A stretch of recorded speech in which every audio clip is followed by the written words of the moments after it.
계속해서 사도행전 말씀을 우리는 살펴보고 있습니다. 사도행전 전체 또 성경 전체를 통틀어서 가장 극적인 삶의 인생의 변화를 이룬 사람이 이 사울이라고 말할 수 있습니다.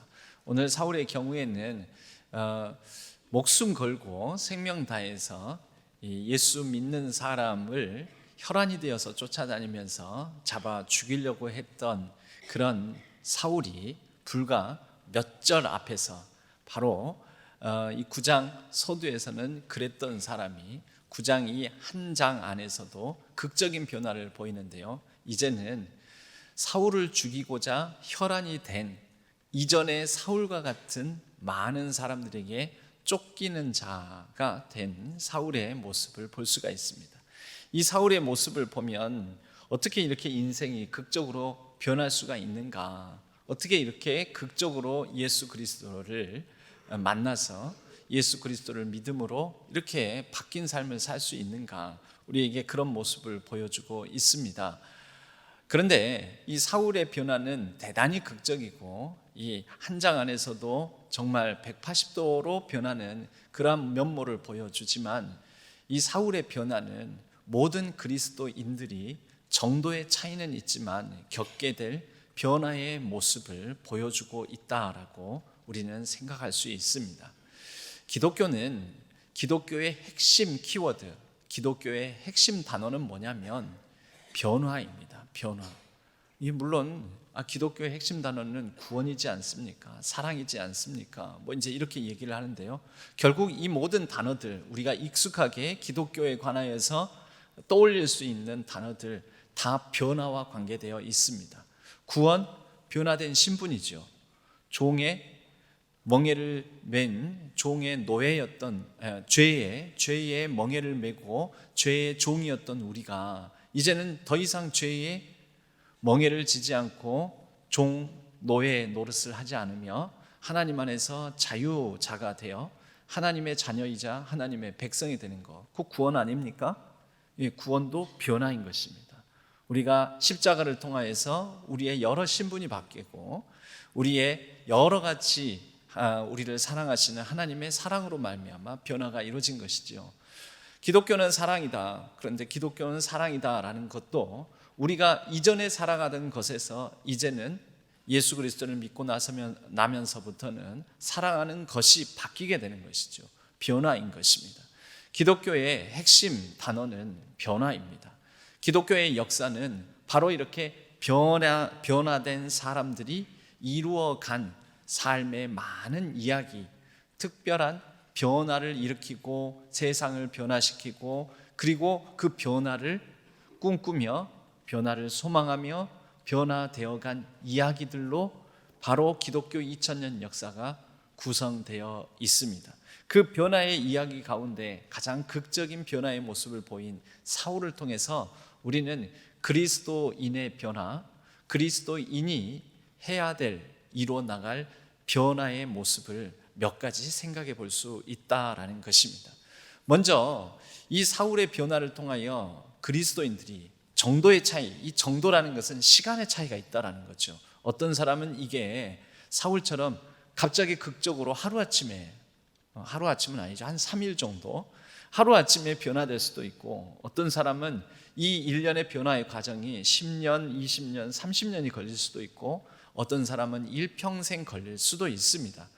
이게 바로 정도의 차이죠. 시간의 차이, 정도의 차이는 있지만 모든 그리스도인이라면, 그리스도인이 된다면 이루어 나가고 또 경험하게 될 변화의 모습들, 그 첫 번째 모습은 바로 사울이 예수 그리스도를 중심으로 예수 그리스도를 인식하며 예수 그리스도를 의식하며 예수는 그리스도라고 믿으며 그분의 다스림을 받는 삶을 살아가게 되었다라는 것입니다. 여러분, 이것이 그건 너무 예수를 믿으면 그리스도인이 되면 당연한 것 아닙니까? 그런데요, 여러분, 이게 첫 번째이자 사실은 제일 어려운 일입니다. 제일 어려운 일, 제일 안 되는 일이기도 합니다. 사울의 경우에는 왜 그의 변화가 극적이냐, 이 가장 중요하고 가장 변화되기 어려운 바로 이 부분이 한순간에 일어났습니다. 그래서 사울이 그의 눈에 씌어졌던 비늘이 벗겨지고 시력을 회복하였다. 세번역 성경에는 시력이 회복되었다. 우리가 읽는 개역개정에서는 다시 보게 되었다 이렇게 말을 하는데요. 그 시력이 무슨 시력을 회복했겠습니까? 무엇을 다시 보게 되었겠습니까?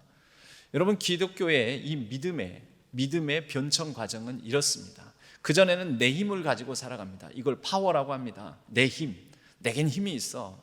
내 능력으로 내가 살아갈 수 있어. 그런데 어느 순간 인생을 살아가다 보면 내 힘으로 안 되는구나 라는 걸 깨닫습니다. 그런데 여러분, 내 힘으로 안 되는구나, 내 힘이 아닌 하나님이 바로 절대자가 누군가가 나의 인생을 붙들어주고 도와줘야 되는구나. 여러분, 그때 우리가 느끼는 게 무력감입니다. 무력감. 사울이 그 과정을 겪었습니다. 그전에는 혈기왕성해서 살기가 등등해서 자기 힘으로 그리스도인들을 잡아 죽이려고 했던 사람이지 않았습니까? 자기 힘이 있었죠. 매우 파워풀한 인생이었습니다. 그런데 예수님을 다메섹 가는 길에 만나고 나서 그는 무력해졌죠. 파워리스, 힘이 없어진 상태. 그래서 누군가의 이끌림을 받아야 되는, 보이지 않고 먹지도 마시지도 못하고 화장실도 자기 마음대로 못 가고 무력한 상태. 여러분, 많은 성경의 인물들 가운데에도 이런 과정을 겪습니다. 이 아브라함, 갈대아 우르 그의 고향에서 태어났을 때는 그가 좀 사는 사람, 좀 된 사람, 익숙한 환경에서 힘 있는 사람이었을 것입니다. 그런데 가나안 지방에 와가지고 그에게 한참 동안 무력한 세월이 있었습니다. 어떻게 해야 될까? 그리고 내가 아들도 없고 아이도 낳지 못하고 이런 무력한 그런 과정들. 모세의 경우에도 그랬습니다. 그가 이집트 왕자로 태어나서 그의 인생을 40년씩 구분하자면 정확하게 이 도식이 성립됩니다. 40년 동안 이집트 왕자로서 매우 파워풀한 삶을 살았죠. 그러다가 힘 없는 살인자가 되어서 미디안 광야로 도망 나와서 파워리스, 무기력한 삶을 살아가게 됩니다. 미디안 광야의 목자로서 40년의 세월, 그는 이제 내 인생 끝났다 여기는 그때 하나님의 부르심을 받고 그가 하나님의 권능에 힘입어 하나님의 임재, 가시떨기, 불타는 가시떨기 나무에서 하나님을 만남으로 그가 이후로 새롭게 얻게 된 힘은 그전에 그가 가졌던 이집트 왕자로서의 권세, 그 자기 힘과 다른 힘을 가지고 살아가게 됩니다. 아브라함도 그렇지요. 100세에 낳은 아들과 더불어서 살아가게 될 때 그전에 그가 갈대아 우르 지역에서 살아가면서 내 힘 의지하고 살아갔던 그 힘과 다른 힘을 의지해서 능력 있는 삶을 살아가게 되지요. 여러분, 바로 사울도 그렇습니다. 그의 힘을 가지고 살아가다가 무력한 파워리스의 삶을 살다가 이제 그가 다시 보게 되었을 때 그때 보게 된 것은 그전에 보는 것과 같지 않게 되었다라는 것입니다. 파워리스, 그 다음 단계의 파워. 그런데 나중에 갖게 된 파워의 힘은 자기 힘이 아닙니다. 성령의 권능이죠. 하나님의 능력이죠. 은혜의 힘인 것이죠. 여러분, 모든 그리스도인들에게는 이러한 과정 단계가 있다라는 것이죠. 일평생을 모세처럼 그리고 사울처럼 확실하게 세 단계로 구분 지을 수도 있겠지만 이러한 과정이 인생에도 여러 번 반복적으로 일어나기도 합니다. 여러분, 어느 순간 내 힘으로 산다라고 느끼다가 이건 내가 못해, 내 힘으로 못해, 잠시 멈춰서게 만드는 순간을 경험하면서 하나님 어떻게 하면 좋을까요? 그런데 하나님께서 은혜 베푸시고 열어주시고 내가 그전에 생각지도 못한 방향으로 나를 이끌어 주심으로 그때 열리게 된 그 문을 열고 이제 살아가게 되는 그 능력의 삶은 그전에 내 힘으로 살아가던 그 능력과는 다른 능력이 나오는 것이죠. 파워리스 파워. 그전에 자기가 보던 것을 못 보게 되고 다시 보게 되었는데 다시 보게 된 것은 이전에 보게 된 것과 다른 것을 보게 되었다라는 것입니다. 그가 무엇을 보게 되었습니까? 예수는 하나님의 아들이다. 그가 무엇을 보게 되었습니까? 예수는 그리스도시다. 예수는 부활하신 하나님의 아들 되신다. 그분이 나의 왕이시다, 나의 주인이시다. 이것을 보게 되었습니다. 그가 얻게 된 시력, 그가 갖게 된 능력은 성령의 권능에 힘입어 예수를 주로 모시고 살아가는 삶이었던 것입니다. 그의 중심이 바뀌었습니다. 여러분, 그리스도인의 변화 중에서 가장 중요한 변화이지만 또 얼마나 어려운 변화인지 모릅니다. 여러분, 여기 어머니들, 특히 엄마들은 모든 자녀들을 키우면서 자녀들에게 엄마 이것 좀 해줘. 엄마요, 그거 찾는데 뭐가 없어요. 이거 어디 있어? 엄마 와서 도와줘. 엄마, 그 엄마하고 부르는 그 엄마는 무슨 의미를 갖는 엄마이죠? Help me, 나 좀 도와주세요. 이것 좀 찾아주세요. 뭐 좀 해주세요. 돈 좀 주세요. 이럴 때 엄마 그러지 않습니까? 예. 어렸을 때 그 엄마 이게 자녀와 부모 사이의 관계 맺음인 것이지요. 그런데 어느 순간에 가게 되면 엄마 입장에서도 아빠 입장에서도 짜증납니다. 야, 너는 네가 필요할 때만 날 찾냐? 넌 네가 필요할 때만 내가 네 종이냐 뭐냐 도대체. 아니, 하루 이틀도 아니고 한두 번도 아니고 이젠 좀 네가 할 만도 하잖아. 근데 너가 찾을 수 있잖아. 이거 하나 딱딱 정리된 거 안에서 네가 이거 찾아서 꺼내 입지도 못하고 뭘 찾아내지도 못하고 맨날 엄마 내가 네 종이냐? 종이야? 라고 짜증을 낼 때도 있습니다. 우리 집이 그랬다는 건 아닙니다. 그런 경험 있으시죠? 없으세요? 그냥 있다고 치자고요. 없으시다면. 그런 경우들이 있습니다. 여러분, 사실은 자녀 입장에서는 엄마, 아빠 이렇게 부를 때 엄마 하고 부를 때 여러분, 그것은 사실은 그 이름 부름이라는 것은 인식입니다. 인식. 상대방을 인식하는 거예요. 여러분, 옆에 있는 분, 자리에 앉으신 분을 보통은 그 자리에 익숙하게 앉으시니까 이제 이 정도 되면 오랜 시간 예배를 드리다 보면 옆에 있는 분들을 어느 정도 인식하게 됩니다. 이분이 어떤 분인지 익숙하게 되고 또 의식하게 되고. 여러분, 인식하게 되면 어떻게 될까요? 상대방 존재에 대한 관심이 생기고 이분이 이름이 뭔지도 시간이 지나면서 차츰 알게 되고 이름을 부르게 되고 또 이름을 부를 때 이분이 집사님인지 그냥 성도님인지 권사님인지 장로님인지도 알게 되고. 여러분, 바로 그렇게 이름을 부르는 과정, 인식하게 되는 과정을 통해서 관계가 형성되고 또 친밀함이 깊어지는 것이죠. 이 사울의 경우에는 예수님을 부르지 않았습니다. 예수님을 구원자로 그리스도로 부르지 않았습니다. 그런데 예수님을 그 환한 빛 가운데 만나고 난 다음에 예수님을 인식하기 시작합니다. 예수님을 인식합니다. 그리스도로 하나님의 아들로 인식하고 나니까 예수님의 이름을 부르게 되겠죠. 예수님의 이름을 증거하게 되겠죠. 예수님의 이름을 전하게 되겠죠. 예수는 그리스도다. 예수님은 하나님의 아들이시다.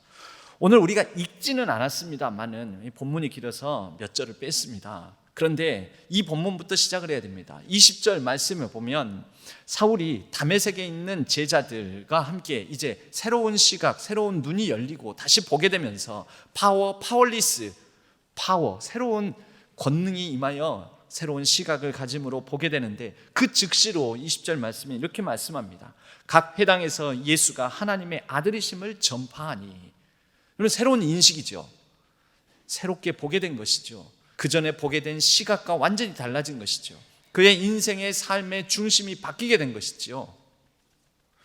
오늘 말씀에 그 뒤에 그 다음 절 22절에 보면 사울은 힘을 더 얻어 예수를 그리스도라 증언하여, 예수를 하나님의 아들일 뿐만 아니라 예수를 그리스도라고 증언하여. 여러분, 그리스도라는 뜻은 기름 부음을 받은 자. 기름 부음은 누가 받습니까? 유대 사회, 이스라엘 사회에서는 세 종류의 사람이 기름 부음을 받습니다. 바로 그런 사람들이 그리스도라 일컬어집니다. 왕, 두 번째로는 예언자, 세 번째로는 제사장. 왕, 예언자, 제사장. 다 어떤 사람들인가요? 유대 사회를, 이스라엘 사회를 이끄는 사람, 다스리는 사람. 그 다스리는 자들을 보고 이스라엘 사회에서는 그리스도라, 기름 부음을 받아 우리를 다스리는 자다, 우리가 따라야 할 자다라고 부른다라는 것이죠. 예수를 그리스도라고 증언하고 그렇게 부르게 되는 것은 어떤 인식입니까? 내가 예수를 핍박해야 되는 것이 아니라, 저분은 내 박해를 받아야 될 분이 아니라, 나무에 달려 죽음으로 저주받을 자라 일컬어질 뿐이 아니라 새로운 인식을 갖게 되므로 내가 저분을 따라야 되는구나, 저분이 나를 다스리는구나, 저분이 예수가 내 모든 인생의 세계의 중심이요 주인 되시는 분이구나, 그것을 보게 되었다라는 것이지요. 여러분, 엄마 엄마하고 부르는 아이가, 근데 정작 엄마가, 아빠가 충고를 하고 조언을 하고, 너 이렇게 했으면 좋겠다, 이 일은 이렇게 기도하고 이 방향으로 했으면 좋겠다, 이렇게 살았으면 좋겠다, 이런 선택을 했으면 좋겠다라고 막 얘기를 하는데 얘가 그래요. 엄마, 알았다고, 됐다고, 이제 그만 좀 잔소리 좀 하라고, 내가 알아서 한다고. 여러분, 그러면 어떤 생각이 듭니까? 에이, 알아서 하겠지, 뭐 어련히 알아서, 다 큰 자식이니 다 어련히 알아서 하지 않겠나, 이러면서 마음이 흐뭇하고 막 기뻐지십니까? 더 사랑스러워지십니까? 아니면 어떤 생각이 드세요? 이놈의 새끼, 그냥, 이런 생각 들잖아요. 안 드세요? 반응 좀 해주세요. 반응 좀. 그런 생각 들잖아요. 그러니까 약간 노한다라는 거죠. 말은, 표현은 다 못하더라도 이제 지가 다 컸다고, 지 힘으로 지가 큰 줄 알고, 이제 이런 생각 든다라는 거죠. 바로 그런 부분에 있어서 자녀들아, 부모를 노엽게 하지 말라, 아닌가요? 부모가 자녀를 노엽게 하지 말아야 되는 거예요. 자녀가 부모를 공경해야 되는 거죠. 바로 그런 부분. 여러분, 그런데 우리가 힘들고 어렵고 부족하고 연약함에 처해 있을 때 인식하고 이름을 부르는 대상, 그게 누구인가? 엄마하고 부르듯이 바로 그런 의미, help me, 도와주세요, 이것 좀 해주세요, 이것 좀 찾아주세요, 이것 좀 있게 해주세요, 이것 좀 응답해 주세요 라고 부르는 존재로서 예수를 인식하고 그렇게 예수를 믿기만 한다면 여러분, 아직 변화되지 않은 그리스도인인 것입니다. 변화된 그리스도인은 어떻게 해야 됩니까? 엄마가 말씀하시니, 아빠가 말씀하시니, 그 말도 일리가 있네요, 한번 그렇게 해보겠습니다. 좋은 조언, 좋은 충고, 나를 위해서 그렇게 생각해서 하신 말씀 새겨 듣겠습니다. 여러분, 그럴 때 부모 입장에서는 자녀로부터 위로를 받는 것 아니겠습니까? 여러분, 예수를 그리스도다라고 선포하고 믿고 따르는 것은 그런 의미를 갖습니다. 진정 예수님이 여러분들을 도와줄 자, 저와 여러분의 구원자일 뿐만 아니라 우리를 가르치는 자요, 내가 따라야 될 자요, 내가 섬겨야 될 분이요, 그리고 나의 인생을 이끄시는 분이라고 믿으십니까? 예수는 그리스도다, 이 호칭에는 그러한 인식, 그리고 그러한 의식을 가지고 살아가는 삶을 말합니다. 바로 이것이 그리스도인에게서는 가장 중요한 변화된 삶 아니겠습니까? 가장 중요한 본질인 것입니다. 사울은 이제는 이전과 다르게 그가 가진 힘은 성령의 권능에 힘입어 하나님의 시각을 가지고, 하나님의 계획을 가지고, 하나님의 뜻과 하나님의 사명을 가지고 그분께서 이끄시는 대로, 그분께서 가르쳐 주시는 대로, 그분께서 보여주시는 대로, 그분께서 살라고 하시는 대로 살라는 삶으로의 혁명적이고 엄청난 변화의 삶을 살게 되었다라는 것이죠. 여러분, 저와 여러분이 지금 인식하고 의식하고 있는 하나님에 대한, 예수님에 대한 인식과 의식은 어떤 인식과 의식을 가지고 계십니까?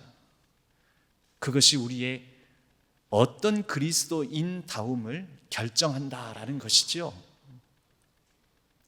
사람은 인식하는 것에 영향을 받기 마련입니다. 내가 이름을 부르는 것, 그 이름을 부르는 것에 따라서 영향을 받게 됩니다.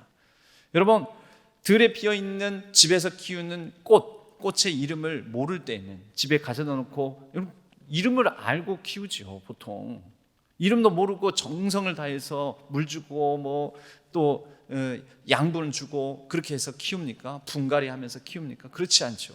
이름을 알고 이름을 불러가면서, 나중에 가면 그 꽃과 물 주면서도 대화 나눕니다만, 대화를 나눠요. 뭐지요? 김추수 시인의 시처럼 내가 그의 이름을 불러주기 전에는 그는 단지 하나의 몸짓에 지나지 않았지만 내가 그의 이름을 불러주었을 때 그는 비로소 나에게로 와서 뭐가 되었다? 꽃이 되었다. 여러분, 인식함으로 존재하게 됐고 그 존재와 더불어서 동행하게 됐고 친밀한 관계를 맺게 된다라는 것입니다.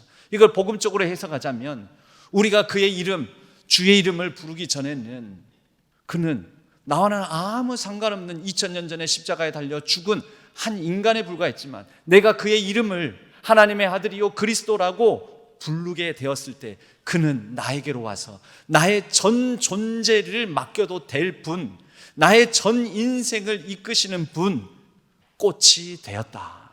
그리고 그로 말미암아 그분과 함께 새로운 관계를 맺고 친밀함 속에서 나의 인생도 이전과는 다른 꽃피는 하나님 나라의 꽃피는 역사의 삶을 살게 되었다라고 우리가 시적으로 표현할 수 있지 않겠습니까? 바로 그렇게 그의 이름을 인식하고 그를 알아감으로 그와 더불어서 그분이 나의 이름을 불러줌을 인식하고 내가 그를 인식함으로 그의 이름을, 예수의 이름을 그리스도로 하나님의 아들로 나의 주요 나의 왕으로 고백하며 부르며 그렇게 하나님 나라의 꽃밭을 같이 이뤄나가는 변화된 삶을 살아가는 우리 신안의 모든 성도님들 되시기를 바랍니다. 바로 그러한 삶을 이제 사울이 살게 되었습니다. 살아가고 있는 것입니다. 그러한 과정 속에서 두 번째 변화가 일어납니다. 두 번째 변화는 뭐냐면 고난을 넉넉하게 감당하는 변화인 것입니다. 여러분, 무엇을 위해서 여러분은 고통을 감당하고 견디고 고난을 또 견뎌내고 고난을 감수하십니까? 희생과 헌신을 감수하십니까?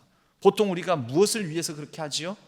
사랑 때문에, 사랑을 위해서, 사랑하는 대상을 위해서 그렇게 하는 것입니다. 자녀들 얘기를 했습니다. 여러분, 자녀들을 참고 견디지요. 그렇지 않습니까? 왜요? 사랑하니까요. 그 자녀들을 키우면서 항상 기쁜 순간만 있습니까? 아니지요. 속상하고 화나고 또 고통스럽고 힘들고 피곤하고 지칠 때가 많습니다. 그래도 내 자식이니까, 내 사랑하는 아들, 딸이니까, 내 사랑하는 가족이니까 견딥니다. 왜 견딘다고요? 사랑하니까 견딘다고요.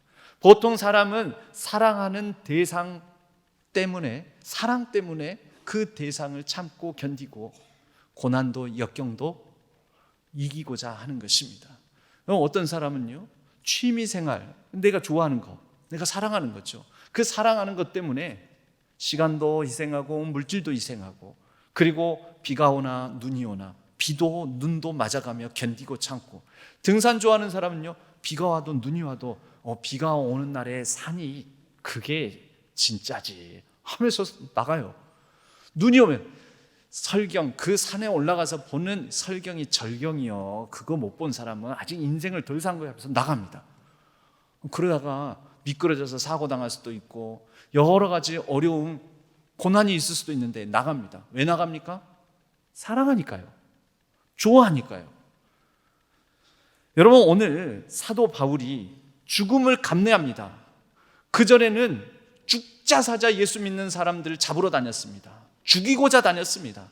그런데 이제 입장이 반대되어서 그 죽이고자 하는 예전에 사울과 같은 사람에 의해서 죽임 당할 뻔한 위기를 너무너무나 많이 만나게 됩니다.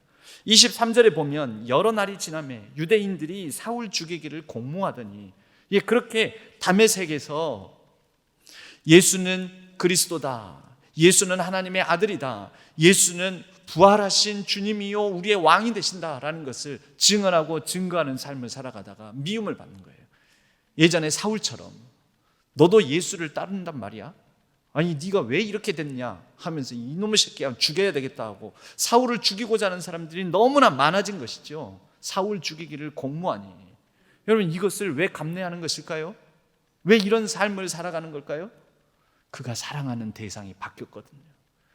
그전에는 자기 열정, 자기 사랑, 자기가 생각하는 옳다 여기는 율법에 대한 사랑, 구약에 대한 이전 해석, 그전의 시각을 가진 해석을 사랑했기 때문에 거기에 자기의 생명을 다했지만 이제 그는 예수 그리스도를 사랑함으로 부활하신 주님을 사랑함으로 그분 때문에 자기가 죽임 당할 위기 상황도 넉넉히 감내하는 삶을 살아가게 된 것이지요.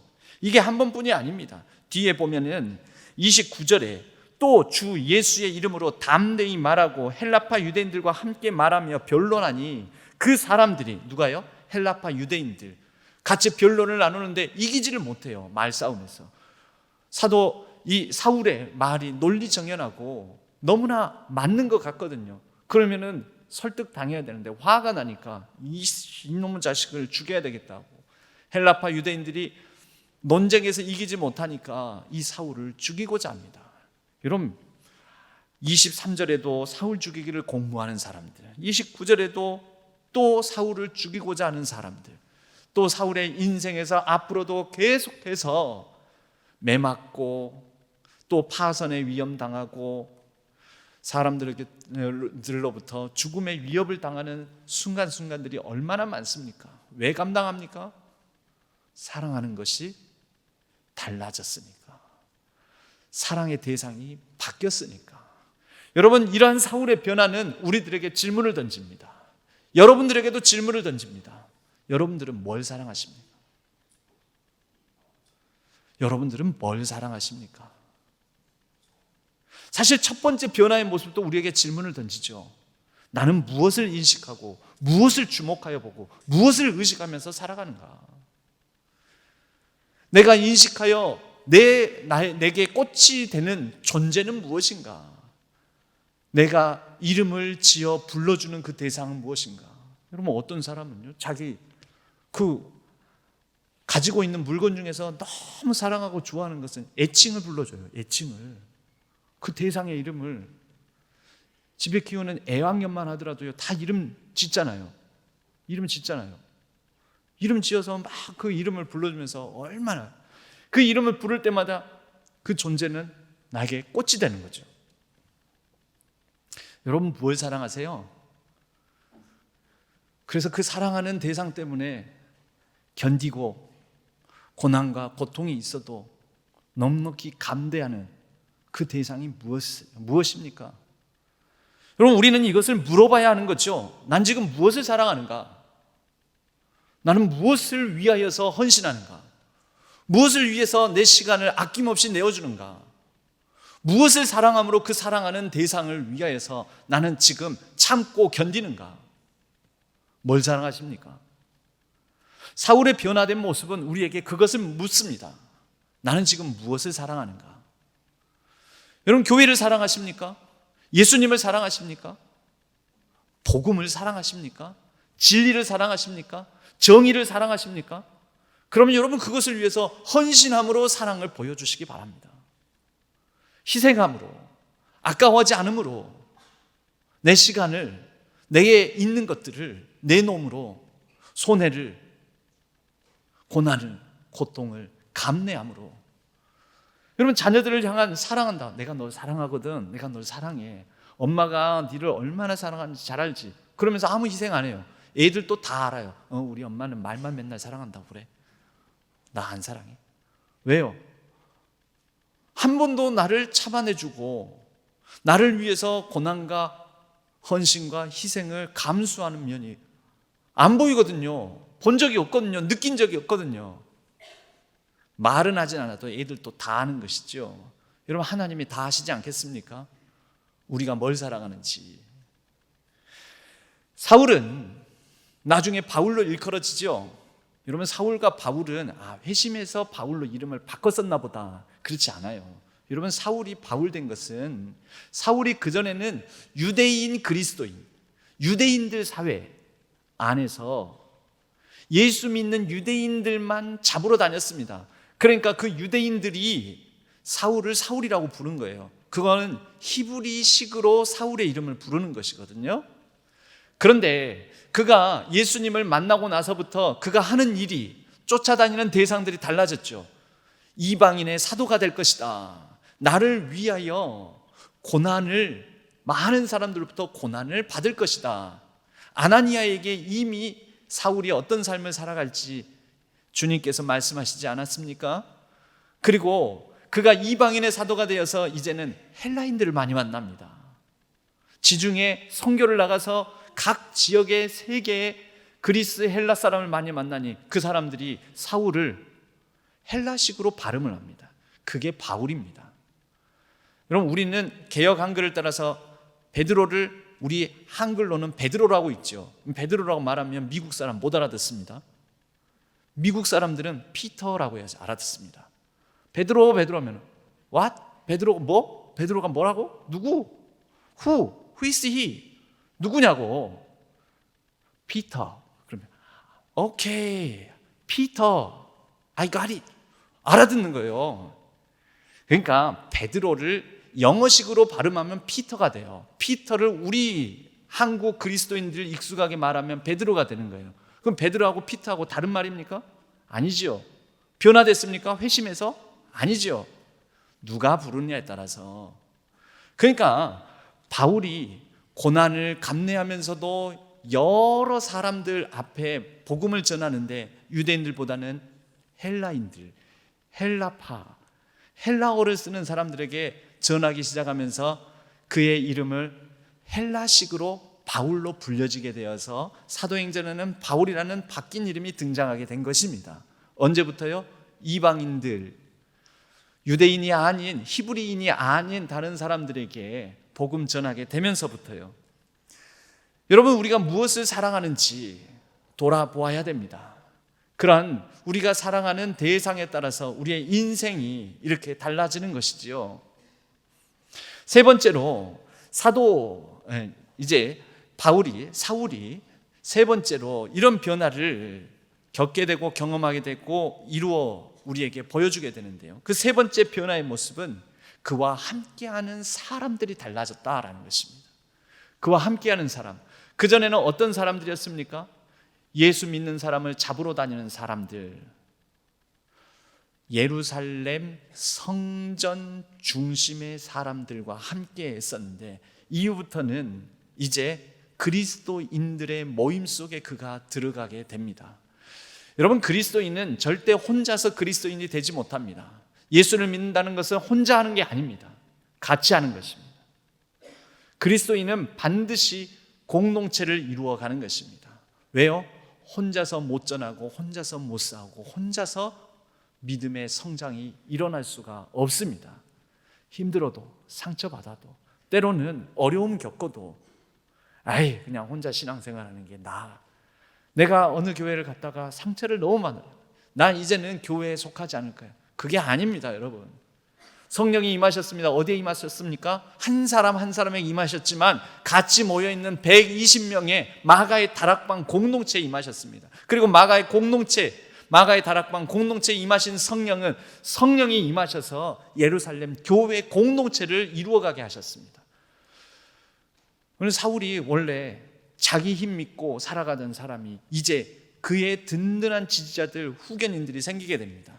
먼저 우리가 읽지는 않았지만 19절, 음식을 먹음에 강건해지고 사울이 다메섹에 있는 제자들과 함께, 여러분, 이게 공동체 아니고 무엇이겠습니까? 그와 함께하는 사람들이 달라지게 되었지요. 이전에 아나니아가 그를 찾아오지 않습니까? 여러분, 모든 신앙은 전도를 받아서 누군가와 함께함으로, 누군가를 통해서, 누군가와 더불어 신앙을 갖게 되고 성장하게 되는 과정을 밟습니다. 혼자서 한다고요? 아닙니다, 여러분. 하나님께서 한 개인을 구원하셨다고 볼 수가 있지만 아브라함이라는 한 사람을 부르실 때도 아브라함 한 사람이 아니라 아브라함을 통하여서 온 민족을 부르시는 겁니다. 하나님은 한 개인 넘어서서 공동체를 부르십니다. 그러므로 우리는 힘들고 어려워도 공동체를 이루어가는 것이지요. 그래서 교회를 이루어가는 것입니다. 사울이 그를 죽이고자 하는 사람들이 공모하여 어려움을 당할 때에 25절에 보면 그의 제자들이 어느새 그에게도 그와 함께하는 제자들 그룹이, 물론 이것은 예수의 제자들이지요. 그러나 사울을 통하여서 예수가 그리스도구나, 예수가 하나님의 아들 되시고 우리의 왕 되시오 주 되시는구나 라는 것을 배우고 익히고 인식하게 된 사람들, 그 무리들이 그와 함께하게 되었죠. 그 사람들이 밤에 사울을, 죽음의 위기 가운데 있는 사울을 도피시킵니다. 광주리에 끈을 매달아서 성벽 밖으로 그를 내보내어서 그가 살 수 있도록 합니다. 그의 제자들이 밤에 사울을 광주리에 담아 성벽에서 달아내리니라. 아나니아로부터, 그리고 다메섹에 함께 있었던 제자들, 그리고 죽음의 위기 가운데 있는데 그를 광주리에 매달아 성벽 밖으로 그를 도피시켜준 사람들, 여러분, 함께한 사람들이 있었습니다. 그가 속한 공동체가 있었다는 거죠. 그리고 나서 예루살렘으로 옵니다. 예루살렘으로 와서 복음을 전하는데, 예루살렘에 있는 사도들이, 예루살렘에 있는 그리스도인들이 사울을 믿지를 않습니다. 그 사람이 변화됐다고? 그 사람이 우리 스데반을 죽이는 것을 마땅히 여기면서 얼마나 그 사람 때문에 우리 예루살렘 그리스도인들이 피해를 많이 받았는데, 저거 어쩌면 속이고 들어왔을지도 몰라. 옛날에 그런 시절이 있었지 않습니까? 옛날에는 보안 이런 요원들이, 안기부 요원들이 대학생으로 가장하고 또 그 노동자로 가장해가지고 그 사업체에 또 캠퍼스에 들어와가지고 불악지라고 하죠. 불악지. 그리고 나서는 다 이 민주운동, 이렇게 학생운동, 노동운동 하는 사람들 다 고발하고, 옛날에 일제시대 때도 있지 않았습니까? 독립운동 하는 척 하면서 들어와가지고 다 독립운동하는 사람들 다 일제 밀고 하고, 이런 사람들이 있었습니다. 그러니까 사울을 뿌락지로 볼 수도 있는 거죠. 두려움이 있었습니다. 오늘 말씀에도 보면 사울이 26절에 예루살렘에 가서 제자들을 사귀고자 하나 다 두려워하여 그가 제자됨을 믿지 아니하더니, 그럼 혹시 피해를 당할까 봐. 그런데 이때 바나바라는 사람이 이 사울을 변론을 해줍니다. 사울을 보호해 줍니다. 그리고 사울을 소개를 해줍니다. 바나바가 데리고 사도들에게 가서 그가 길에서 어떻게 주를 보았는지, 주께서 그에게 말씀하신 일, 그리고 다메섹에서 그가 어떻게 얼마나 예수의 이름을 증거하며 죽음의 위기를 넘겨왔는지를 전해줍니다. 그로 말미암아 사울은 예루살렘 공동체 안에도 속하게 됩니다. 사울이 제자들과 함께 있어 예루살렘에 출입하며 주 예수의 이름으로 담대히 말하고, 여러분, 우리에게는 혼자 신앙생활 하는 게 아닙니다. 우리에게는 공동체를 이뤄가면서 함께하는 사람이 연대가 있으면서 함께 싸워주고 함께 지켜주고 함께 보호해주고 함께 더불어 하나님 나라를 도모해가고 또 함께 기도하고, 여러분, 그런 사람들, 어떤 사람들은 그렇습니다. 그러다가 또 상처받을까 두려워요. 여러분, 그게 바로 예루살렘 공동체 원들의 두려움 아니었을까요? 그런데 포용이라는 것은, 누군가를 품어낸다라는 것은 그 사람으로 말미암아 내가 포용되고 포용하고 한다라는 것은 그 사람으로 말미암아 당하게 될 상처, 위험, 어려움, 불안까지도 넉넉히 감당함으로 더 크게 성장할 것을, 성숙할 것을 기대하는 것입니다. 여러분, 상처받기를 두려워하면 절대 자라지를 못합니다. 모내기를 하는 시즌입니다.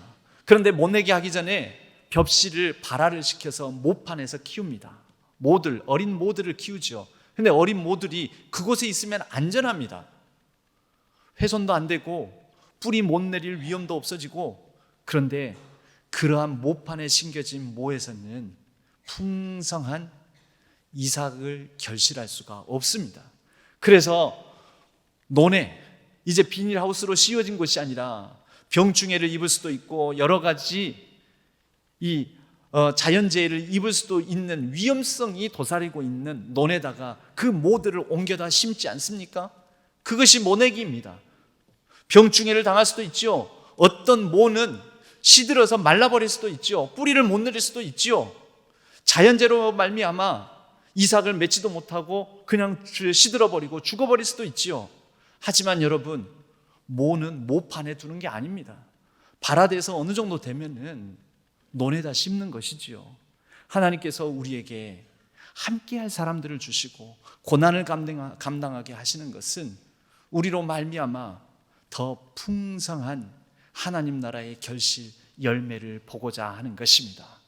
사랑하는 신안의 성도님들, 우리 성도님들의 그리스도인 되어가는 변화의 과정, 사울을 통해서 우리가 발견되는 이 과정을 우리도 밟아 나가면서 우리를 통하여서 이루실 하나님 나라의 그 꽃피는 역사, 풍성한 결실하는 열매 맺는 역사를 이루어 가시기를 바랍니다. 오늘 말씀에도 보면 마지막 절에 31절에 그러는 동안에 그리하여, 이 개정판에는 그리하여라고 되어 있습니다. 그런데 세번역 성경에는 그리하여를 그러는 동안에라고 번역을 합니다. 그러는 동안에, 어떻게 하는 동안에요? 사울이 예수를 인식하고 의식하며 하나님의 아들이요 그리스도라고 증거하고 죽음의 위기, 고난을 감내하고 그리고 사울을 보호해주는 연대하는 교회 공동체가 형성되어 가는 이 모든 변화의 과정 동안에 교회는 유대와 갈릴리와 사마리아 온 지역에 걸쳐서 평화를 누리면서 튼튼히 서갔고 주님을 두려워하는 마음과 성령의 위로로 정진해서 그 수가 점점 늘어갔다. 여러분, 이게 수적 부흥을 말하는 것 같지만 물론 그것을 말합니다. 하지만 수적 부흥만 말하는 것이 아닙니다. 수만 많아지면 무엇 하겠습니까? 변화된 사람들이 늘어났다라는 것입니다. 변화는 변화된 그리스도인으로 말미암아 또 다른 변화된 그리스도인이 나오고, 변화된 그리스도인으로 말미암아 변화된 공동체가 형성되고, 변화된 교회 공동체는 반드시 세상을 변화시키는 것입니다. 기독교 2000년 역사가 그랬습니다. 우리 신안에 변화된 한 분 한 분의 사랑하는 성도님들로 인하여 변화의 꽃피는 역사가 우리 신앙교회 공동체 안에서 일어나고, 우리 신앙교회를 통해 이 나라, 이 시대, 이 역사가 변화되는 하나님 나라의 꽃피고 열매 맺는 놀라운 역사가 펼쳐지기를 주님의 이름으로 간절히 축복합니다.